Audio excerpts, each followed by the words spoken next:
네티즌 사이에서는 한 아이돌 그룹 멤버가 방송 인터뷰에서 김정은과 악수조차 할 줄 몰랐는데 너무 영광이었다 이렇게 말한 게 논란이 됐습니다.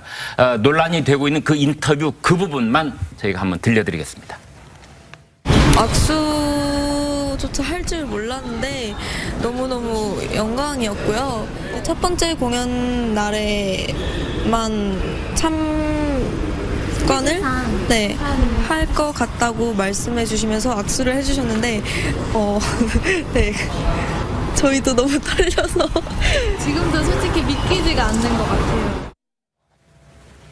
네, 최 국장님, 저 인터뷰 어떻게 들으셨습니까? 그러니까 전 나이의 소녀들이 보기에는 네. 이제 김정은이 북한의 최고 지도자 아닙니까? 네. 그러니까 이념 문제를 좀 배제하고 저런 얘기를 했을 것 같아요. 그러니까 예를 들어서 어느 나라의 대통령을 가서 대통령하고 악수하면 다 영광이라고 생각하겠죠. 네. 과거에는 이제 저렇게 북한에 가는 사람들한테 뭐 국정원이나 이런 데서 교육을 해서 보내고 뭐 이랬는데 요새는 그런 게 없으니까 아마 그냥 자기 그 어떤 소녀 감성 이런 것들 내가 외국의 최고 지도자를 만난 거야? 뭐 아마 이런 관점에서 얘기한 것이 아닌가 싶습니다. 이념 문제를 좀 배제하고 봐줄 필요가 있지 않나. 근데 이념 문제를 배제하더라도 이 김정은은 자기 고모부인 장성택을 고사총으로 처형을 하고 또 뭐 나중에 화염 방사기로 사체를 어떻게 했다더라 이런 건 알고 있을 거 아니에요. 그러니까 그런 거는 지금 레드벨벳 저 아이돌 가수들이 아마 모를 거예요. 아니 신문에 그렇게 여러 번 대문짝만하게 요새 젊은이들 신문 잘 안 보지 않습니까? 아, 그렇습니까?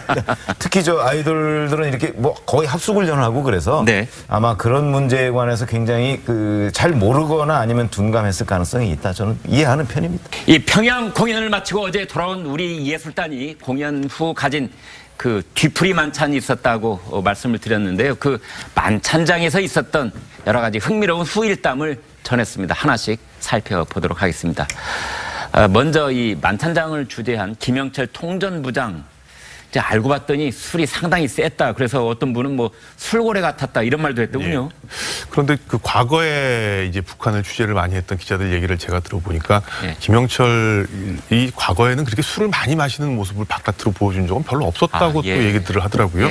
특히 약간 이제 우리말로 흔히 하는 표현으로 약간 뚱한 표정으로 약간 이렇게 앉아있는 경우들이 많았고 그랬답니다. 그런데 이번에 이제 그런 얘기 접촉을 많이 했다는 건데 특히 이제 그 본인이 통일전선 부장이고 이번 행사에 자기가 주재를 했기 때문에 두 번째 공연이 끝난 3일 밤인가요? 그날 이제 그 통일전선부 초대소에 다 초대를 해서 만찬을 하면서 자기가 주재하는 자리이기 때문에 테이블을 다 돌아다니면서 술을 다 권하고 받아 마시기도 하고 그 옆에서 처음 보는 사람들은 저 형은 굉장히 술이 센 모양이다. 웬만큼 술에 자신 없으면 그렇게 하기 각 테이블 돌아다니기 쉽지 힘들죠. 않죠. 그래서 굉장히 술이 센 모양이다라고 했는데 아까 말씀드린 것처럼 뭐 이 사람이 그렇게 술을 한국 남쪽 사람들과 많이 먹는 스타일은 아니라는 거로 봐서는 뭔가 이번 계기로 해서 남측에 대한 자기의 그 비난이 많이 있으니까 천안함 북침주범이다.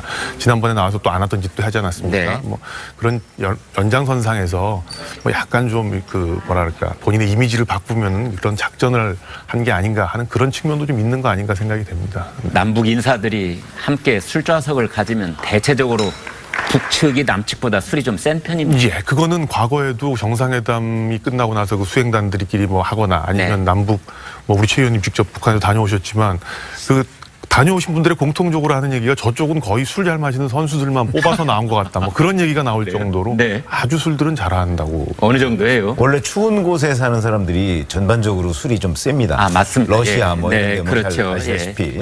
그러니까 그 중국 사람들도 굉장히 술을 많이 마시거든요. 근데 북한 사람들도 다른 오락이 없잖아요. 북한에. 그래서 술과 담배가 굉장히 담배도 뭐 거의 줄담배 피고요. 그다음에 술도 굉장히 세고 자주 권해줍니다. 그래서 그런 걸 또 저기는 또 이 동양적인 예의가 좀 남아있는 곳이거든요. 우리나라보다 상대적으로 더 많이 남아있습니다. 그러니까 자작이란 거의 없고. 그런 게 없고 이렇게 예의라고 생각해요. 상대방한테 이렇게 술 따라주는 거예요. 그래서 많이 받아 먹을 수밖에 없는 구조입니다. 그런데요. 예술단 사이에서 현성월 단장이 여걸이다 이렇게 통했다고 합니다. 현 단장도 역시 한시도 가만히 있지 않고 술병을 들고 다니면서 이 남측 가수들한테 다 술을 따라줬다고 그래요. 네, 현송월 단장도 굉장히 술을 좀 잘하나 봐요. 네. 그래서 이제 특히 최진희 씨가 이제 어제 방송 인터뷰를 여기저기 하면서 이제 그런 얘기를 했는데 네. 자기는 술을 못 마시는데 계속 그 테이블에 와가지고 30도짜리 평양주를 계속 따라주면서 권해가지고 굉장히 좀 곤혹스러웠다 그런 얘기를 하더라고요. 그리고 최진희 씨뿐만 아니라 다른 가수들하고도 다 그렇게 술을 따라주고 권하면서 또 인증샷도 일일이 다 찍었다고 그래요. 그래서 지금 굉장히 부침성이 좋다 이제 그렇게 느꼈다고 합니다. 저희 그 앞 세대들 선배들한테 얘기 들어보면 서울에서 파는 옛날 소주도 30도였다는 얘기를 하던데요. 그렇죠. 예. 아주 옛날에는 서울이 30도였습니다. 예. 지금도 30도짜리 소주가 나옵니다. 근데 그래요? 주로 그거는 담금주용, 과일 같은 것 네. 따서 담금주용으로 할 때 30도짜리로 하거든요. 네. 근데 평양은 평양 소주라는 거는 30도입니다. 네. 그래서 저도 뭐 먹어봤는데 예. 써요. 우리 입맛에는 상당히 써요. 그러니까 위스키 도수는 아닌데 그렇죠. 우리 소주는 자꾸 조금씩 이제 도수가 낮아지면서 낮아가는, 지금은 뭐 19도 해서 뭐 16도짜리까지 나왔는데 예. 평양 소주는 아직도 30도인데 상당히 써요. 그래서 제가 평양에 갔을 때가 한 20여 년 전입니다만은 그때도 술을 많이 사왔어요. 네. 평양 소주도 사오고 거기는 이제 들쭉술이라는 거, 우리로 얘기하면 네. 뭐 복분자주 비슷한 거 네. 그런 것도 있고 그다음에 뭐 뱀술 뭐 이런 것들을 평양 제1백화점에 가서 샀는데 제1백화점을 우리가 많이 사니까 거의 탈탈 털었어요. 그래서 털어서 보면 이 포장지 같은 거 있잖아요. 이런 네. 것들이 막 썩은 것까지도 이렇게 가져온 적이 있는데 하여튼 평양 소주는 우리와 달리 씁니다. 네. 그렇군요. 가수 최진희 씨는 만찬장에서 느낀 소감을 인터뷰에서 말을 했습니다. 들어보시겠습니다. 어떻다 그래야 될까요? 환상이었다 그래야 될까요? 그래요? 그렇게 좋으셨어요? 네. 예. 너무 좋았어요. 네. 냉면도 너무 맛있었고요. 정말 예. 삐까뻔쩍이던데요. 그래요? 네. 최진희 씨는 김정은 부인 리설주에 대해서도 얘기를 했죠. 그러니까 이설주의 미모에 대해서 얘기를 했는데 예. 뭐 저는 잘 직접 안 봐서 모르겠습니다만 최진 씨는 이렇게 얘기하더라고요. 예. 이설주를 만났는데 네. 마치 걸그룹 멤버 중에 한 사람으로 보일 만큼 그렇게 미모가 뛰어났다. 네. 그렇게 표현을 해서 사람들이 좀 놀라기도 했죠. 네. 그런데 리설주가 조용필 씨한테 관심을 많이 보였다고 그래요? 그러게요. 저도 뭐 보도를 보고 뭐 그쪽에 다녀온 분들의 예. 전원을 보고 저도 안 사실인데 네. 지난 공연을 2번 했지 않습니까? 네. 첫 번째 공연 때 이제 김정은과 리설주가 나타났었는데 네. 그러고 나서 이제 기념 촬영을 했었죠. 전체 이제 김정은과 리설주가 들어가고 전체 공연단이 공연을 하는 그 사진이 있었는데 네. 그 사진에도 보면 리설주 옆에 이제 조용필 씨가 이제 서 계세요. 그러니까 네. 이제 북한 측이 다 자리 배치를 했을 텐데 그런 것만 봐도 그렇고 그다음에 리설주가 요번에도 조용필 씨에게 그런 식으로 우리 측의 현송월 단장이 남조선에 가서 감기가 걸렸는데 이번엔 조용필 선생께서 감기가 걸려서 참 안타깝다. 너 어떻게 그 노래를 잘하시냐. 예. 이런 말도 했다고 하고. 근데 리설주가 나이가 한 30살 정도 전후일 텐데 네. 그 조용필 씨를 알기에는 조금은 나이가 안 맞는데 참 저도 이게 신기한 일이구나. 근데 과거에도 뭐 기본적으로 조용필 씨 워낙 유명한 분이고 과거에 뭐 공연도 하시고 하셨으니까 알 수는 있을 것 같은데 네. 특별하게 관심을 많이 보였다는 소식을 저도 봤습니다. 조용필 씨라고 그러면 남한에서 가왕이라고 하니 네. 가요계에 관한 왕이잖아요. 남쪽의 왕을 알아보는 수준으로 이해를 하시면 되겠습니다. 자, 이 북한이 우리 예술단 평양 공연에 대해서 호평을 하면서도 이 정작 공연 실황은 북한 주민에게 방송을 하지 않았다고 하는데요. 특히 김정은까지 참석한 자리였는데 방송을 하지 않았다고 합니다.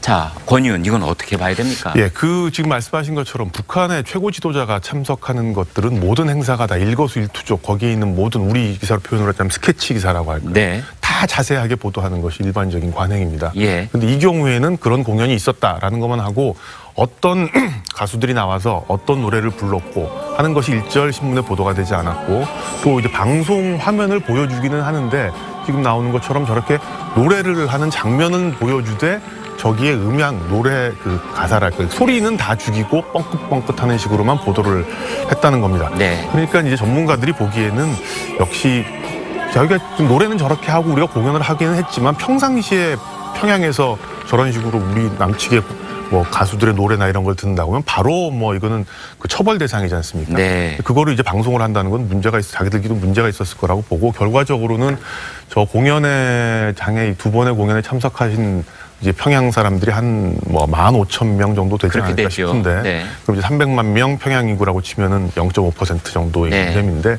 아주 제한된 노동당 간부들 그리고 뭐 관계자들 이런 사람들만 이제 불러서 이제 한 것이다. 그러니까 이거는 쉽게 얘기하면 평양 자기네들의 북한 쪽을 북한에서 한 행사가 아니다라는 거죠. 지난번에 이제 북한 예술단이 남측에 와서 한 공연의 경우에는 보면 남쪽에서 굉장히 뭐 여러 가지 논란도 많고 이제 목적이 그쪽 남쪽을 향한 것이었다면 이번에도 마찬가지로 공연은 평양에서 했지만 이 공연은 북쪽에 보라고 한 것이 아니라 남쪽 사람들에게 어떤 목적을 가지고 한 것이 아닌가 그런 생각이 듭니다.